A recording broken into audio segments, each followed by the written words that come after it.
প্রিয় দর্শক শ্রোতা, আসসালামু আলাইকুম। আশা করি আপনারা সবাই ভালো আছেন। খুলনা রূপসা পাইকারি মাছের বাজারে আজকে আপনাদেরকে মাছের আপডেট জানিয়ে দেব। আপনারা সাথেই থাকবেন দর্শক। এবং আজকে শুনলাম আড়তদারের কাছে মাছের দাম কিন্তু বেশি, কারণ এই সময় মাছ কম আসতেছে আড়তে। 900 টাকা কেজি চিংড়ি মাছ, 430 টাকা দর্শক। কিন্তু অনেক বড় বড় ট্যাংরা মাছ এই রূপসা বাজারে। তো 430 টাকা কেজি বিক্রি হয়ে গেল। এবং কাতল মাছ 1.5 কেজি কাতল মাছ 200 টাকা কেজি রূপসা বাজার থেকে, পাইকারি বাজার থেকে।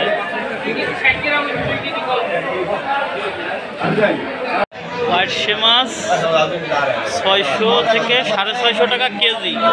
এটা কিন্তু একটু বড় বড় মাছ আছে। পার্শে মাছ 190 টাকা কেজি দর্শক কিনলাম। না ভাই, আর নেব না, ধন্যবাদ। 190 টাকা কেজি কিনলাম দর্শক। এটা কিন্তু আপনার রূপসা থেকে, খুলনা রূপসা থেকে কিনছি। গলদা চিংড়ি দর্শক 1200 টাকা কেজি, 10 থেকে 11টায় কেজি হবে। দাম বেশি না কম নেছে কমেন্ট করে দর্শক। পাঙাশ মাছ 155 টাকা কেজি, 1.5 কেজির বেশি ওজন আছে। ভেটকি মাছ 3 কেজি, 3.5 কেজি, 4 কেজি ওজন আছে। 3 কেজি যেগুলো, সেগুলো 550 থেকে 600 টাকা দাম। এবং 3.5 কেজি থেকে 4 কেজি যেগুলো, সেগুলোর দাম 650 থেকে 700 টাকা কেজি দর্শক। এবং বোয়াল মাছ এগুলো 550 থেকে 600 টাকা কেজি।